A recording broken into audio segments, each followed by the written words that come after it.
Ayan. Ayaw dun sa sa inuman nila ng tubig. Gusto nakabaso. Ihintay yan, oh. Hatian siya. Galing. Diba?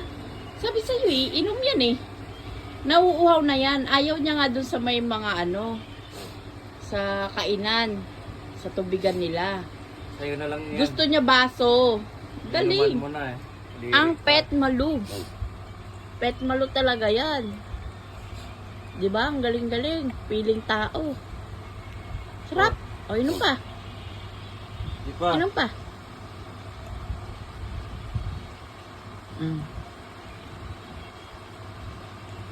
Galing talaga. Gamay mo pa.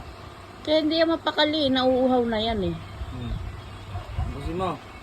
Kasi mo na. Gusto niya talaga sa baso eh.